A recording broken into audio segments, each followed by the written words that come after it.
Programa Fala Carlão. Oferecimento Bradesco. Contrate crédito rural e concorra a tratores 0 km.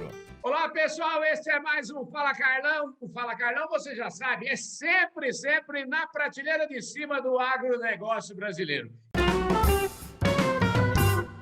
Eu vou receber aqui nessa nossa sala o Jorge Humberto Ottiai. Não sei se eu pronunciei correto, mas o Jorge é o cara da agricultura brasileira que tem um olhar assim super privilegiado. Ele mora em Bruxelas, ele sabe tudo de União Europeia, ele sabe tudo de comércio internacional, ele sabe tudo de política internacional. Olha só que Fala Carlão para lá de bom. Ô, Jorge, obrigado pela sua presença aqui no Fala Carlão, pelo seu tempo e dividir sua inteligência conosco aqui, viu? Ô, Carlão, aqui para mim é boa tarde, para vocês é bom dia aí. E boa tarde aos telespectadores aí que te escutam. Olha, eu gostaria de te elogiar, porque você ouve muitas coisas nesse período de pandemia e as entrevistas muitas vezes já começam com um ar triste. O que é legal do Fala Carlão é que as entrevistas que você faz, a gente já começa rindo, já te adiciona o valor agregado para você começar bem o teu dia. Muito obrigado. Eu que agradeço. O Jorge é o seguinte, já falei tudo dele, mas ele vai falar para a gente. O Jorge, antes de falar desse monstro da política internacional, que escreve e contribui com nossa plataforma AgroRevenda, escrevendo artigos bárbaros aqui para a gente, eu queria que você começasse como eu sempre começo aqui no Fala Carlão. Todo mundo tem uma história legal para contar. Eu sei que você vem do interior de São Paulo, lá da região de Presidente Prudente, então eu já queria começar daí. Você nasceu aonde, afinal de contas? Meu avô é pioneiro em Presidente Prudente. A imigração ele fez lá no início, né, antes da Primeira Guerra Mundial, e participou do desenvolvimento de Presidente Prudente, que é uma cidade hoje que tem mais de 210 mil pessoas. Mas quando eu deveria nascer, mamãe sendo de uma família de São Paulo, a minha avó materna obrigou eu a nascer em São Paulo. Ela era do bairro de Pinheiros e o meu registro de nascimento é do Butantã. Mas eu sou prudentino de coração. E meu pai, que fez a Exalc, uma parte, e uma parte na Federal do Paraná, é agrônomo. Ele foi pioneiro em Mirante do Paranapanema, porque ele foi o primeiro posto que o governo do estado de São Paulo ofereceu quando ele passou no concurso foi Mirante, que era mais perto da fazenda do meu avô, que era em Santo Expedito, que é pertinho de Presidente Prudente. Esse é um pouco a história do lado paterno. Viu? E como é que você foi parar em política internacional? Me conta isso. O que você estudou daí para você escolher esse caminho? Como não poderia ser, né, Carlão? Eu, na minha juventude, no período universitário, eu era um militante de esquerda. E eu fui no contramão da história. Quando o Brasil estava anistiando o pessoal que estava voltando do Brasil, eu, já desiludido com o que estava acontecendo na época, resolvi sair. E fui para Londres para fazer especialização numa área que era totalmente diferente daquela que eu atuo, que era arquitetura e urbanismo. Eu queria me especializar em urbanismo. Mas já na época, era o início do governo da Thatcher, lá na Inglaterra, e os arquitetos estavam praticamente fazendo trabalho de decoração. E eu falei, isso não é para mim. Na época, eu já comprei o Financial Times e The Economist, e eu vi que tipo de perfil de profissionais que eles estavam procurando. Finanças, economia, comércio internacional. Eu falei, vou dar uma olhada nisso, e acabei me reciclando, investindo na área de comércio internacional, política internacional, e depois, passado um tempo, viajei bastante, fiz outras experiências. Trabalhei na Embaixada do Brasil em Tóquio, consegui fazer um estágio na União Europeia, na comissão, na época era DG1, que era Relações Exteriores, e abri um concurso na posição de economista, na missão do Brasil junto à União Europeia. Fiz o concurso e tive a grata satisfação e a honra e a oportunidade de ser selecionado pelo embaixador da época, que era um embaixador não de carreira, mas que eu tenho grande orgulho de mencionar e recordar o nome, que era o embaixador e professor Celso Furtado. Nossa, então, que maravilha! E fiquei na Missão do Brasil muitos anos e vi o Brasil crescer nessa área do agro. Praticamente, eu fui a ponta do agro na União Europeia, porque eu acabei me especializando nisso, apesar de não ser diplomata. E até 2006, eu fiquei na Missão do Brasil junto à União Europeia. Quando eu comecei a trabalhar na missão, eram comunidades europeias, né? Então, era a embaixada. Hoje, você trabalha defendendo interesses de empresas e até de governos aí junto à União Europeia. Eu queria começar fazendo uma reflexão aqui e queria saber de você. No Brasil cresceu muito e eu acho que o mundo inteiro cresce demais o comércio com a Ásia. Parece que alguns falam em, vamos dizer assim, tem uma migração aí do comércio saindo, deixando de ser o foco da União Europeia e indo mais para o foco da Ásia. Mas parece que isso, eu queria que você me falasse um pouquinho disso, porque o perfil da União Europeia é um perfil bastante importante, é um público que gosta de coisa sofisticada, de alto valor agregado. Eu queria que você falasse um pouquinho sobre isso. Para mim, o mercado da União Europeia ele é o mais importante, porque a União Europeia dita o paradigma sanitário. Isso não tem como discutir. Não é os Estados Unidos, não é o Japão, é a União Europeia. Se você tem uma empresa que exporta, né, no nosso setor, seja proteína animal ou vegetal, e a empresa não é habilitada para o mercado da União Europeia, ela tem dificuldade, seja numa feira de Anuga, na Alemanha, na Cial, em Paris, ou em Atlanta, nos Estados Unidos, ou em Dubai. Porque um importador de terceiros mercados, por exemplo, que não tem laboratórios, por exemplo, vem alguém da Nigéria ou vem alguém do Irã, uma das primeiras perguntas que se faz no stand é: você é habilitado para a União Europeia? Porque para eles isso é uma garantia. Pô, se está habilitado para a União Europeia, está habilitado para exportar para mim também, que na União Europeia o controle é muito mais rigoroso. Então, acredito que esse é o primeiro ponto que se deve levar em conta. Segundo, são 470 milhões de consumidores de alto poder aquisitivo. Agora, se você, pô, Jorge, mas nossa exportação está indo para a China. Eu acho que o mercado da China é incrível, mas para carne in natura, o chinês ainda está aprendendo a comer carne in natura, né? Se você vai lá, você encontra já produtos da Irlanda, da Escócia, da Argentina, do Uruguai, do Brasil.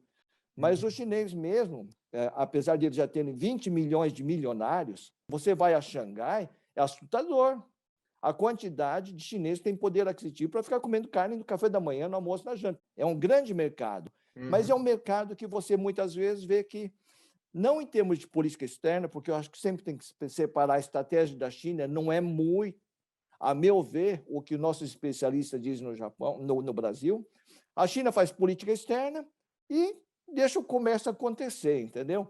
Então, muitas vezes, as barreiras não tarifárias que são criadas, como está acontecendo agora no momento com a questão da carne bovina, são coisas que você tem que levar em consideração, que você não sabe se vai resolver isso em um mês, ou em 2 meses, em 2 dias, e fica essa pendência que mesmo a ministra Tereza Cristina, que é uma excelente ministra, está fazendo um excelente trabalho, ela não tem como desbloquear e não tem nem como adivinhar quando ela vai conseguir liberar essa carne novamente, está entendendo? Entendi. E isso cria o quê? Uma instabilidade, inclusive, no mercado interno aí no Brasil.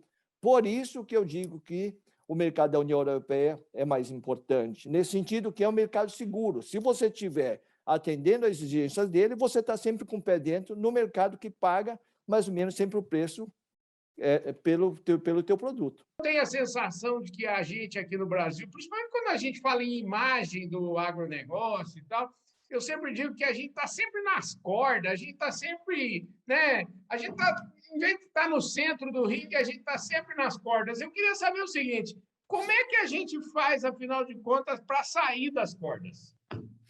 Olha, vou retomar também a discussão que eu tive na Anuga com o ministro Pratini. Na época, nós éramos o segundo exportador de carne bovina. E eu dizia ao ministro, era melhor que nós fôssemos mesmo o terceiro, ministro. Vamos ganhar o dinheiro, comer por baixo e ninguém sabe quem é o Brasil.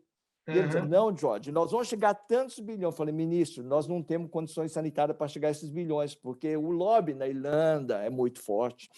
Porque nós concorremos no mercado internacional com outros produtores. A União Europeia é muito forte e vão cair matando. E, conclusão, é muito mais difícil você trabalhar quando você é líder de mercado, entendeu? Então, o Brasil passou a ser exposto por ser líder.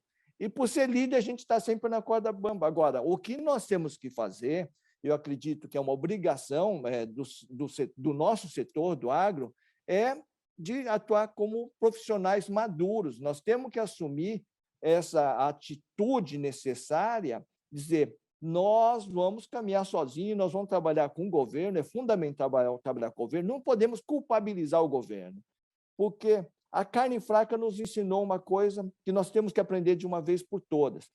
Tem que chegar o ponto final da maracutaia, porque quando você consegue sair de uma crise culpabilizando, por exemplo, no caso do setor de proteína animal, culpabilizando uma desossa, um estabelecimento pequeno, e fala, olha, ele era o culpado e acabou, utiliza o bode expiatório. Agora, quando você tem uma das nossas maiores empresas engendrada no processo, onde caiu na mão da Polícia Federal, isso, em termos de credibilidade, fica muito ruim, porque como é que eu defendo isso aqui, entendeu?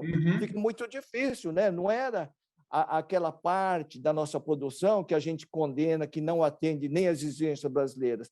Você tem aquele que deveria estar sendo um modelo. Agora, especulações, utilizando mídia e políticas para atacar a credibilidade do Brasil, vai contra o nosso interesse. Aí entra profissionais também da sua área. O Brasil comunica mal o nosso agro, Carlão. Entendeu? Nós temos uma atitude ainda de ficar olhando para o nosso próprio umbigo e falando, pô, ele é maravilhoso. Eu acredito que a gente tem que combater esse lobby, que é falso, né? São fakes, utilizando, inclusive, livros de referência como do Evaristo de Miranda, né? O Shades of Green, que, inclusive, a nossa amiga Elizabeth me mandou um exemplar, li e utilizo o que está no livro, porque ali mostra o que nós fazemos, entendeu? Porque o que a gente vê, inclusive, na grande mídia brasileira, os nossos maiores inimigos estão no Brasil, Carlão. Inclusive no Senado, no Congresso, né? Que depõem contra o Brasil. Nós tínhamos que lutar para criar a credibilidade do nome Brasil, porque não adianta você ter as melhores empresas aí, se o nome que vem é Brasil, e o Brasil está sem credibilidade por causa que a gente não consegue combater, muitas vezes, o fake que é feito em cima de notícias que nem todas são verdadeiras. Maravilha. Gente, eu queria mostrar aqui para vocês a nossa revista Agro Revenda. Esse aqui é o exemplar número da edição 90. A próxima edição vai circular agora em novembro, final do ano agora, e traz um artigo que eu convido vocês todos a lerem, um artigo bastante substancioso, eu diria assim, vai ser um negócio bastante importante, escrito pelo George, e eu queria que ele desse uma palhinha, né? A gente está falando lá o George traz umas reflexões muito legais aí, afinal de contas, nós estamos já entrando 2 anos de Covid, praticamente. Ô, George, isso dá muita reflexão. Dá uma palhinha para nós aí, o que o cara vai encontrar nesse artigo? No artigo, eu vou desde as implicações, as expectativas de como a gente tem que sair dessa crise para superar os problemas que a Covid-19 nos colocou. E aí vai desde tema do Green Deal da União Europeia, que vai ter uma implicação no Brasil, é uma tentativa da presidente da Comissão Europeia de remodelar a economia europeia com base nesse Green Deal. É lógico que nesse Green Deal entra a questão da sustentabilidade, do meio ambiente, o que é muito importante para o Brasil, inclusive em função da COP que vai acontecer agora na Escócia, e o Brasil tem um comprometimento oficial, onde o Brasil tem que marcar o ponto. Então, só para terminar, no artigo eu chego até ESG, que é um tema muito importante, que tem sido abordado aí por grande parte dos colegas que você tem entrevistado. Agora, o ESG é muito interessante, né, Carlão? Porque ele virou um modismo. Eu espero que todo mundo que esteja falando sobre ele, que inclusive acredite no que esteja falando e se pronunciando, porque o que eu não gostaria de ver no Brasil é que isso fosse só um modismo.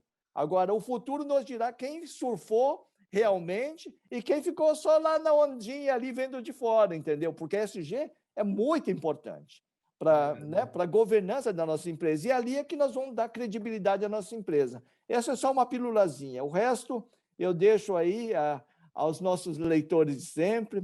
E gostaria de aproveitar para deixar um abraço a todos, especialmente ao meu pessoal lá de Presidente Prudente, aos nossos colegas do setor.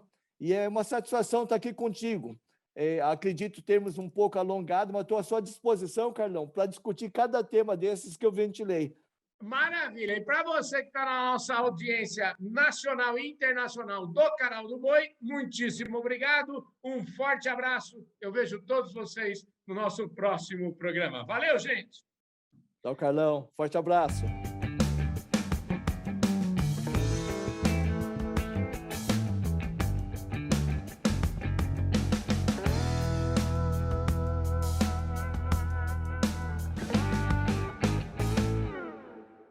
Programa Fala Carlão. Oferecimento Bradesco. Contrate crédito rural e concorra a tratores 0 km.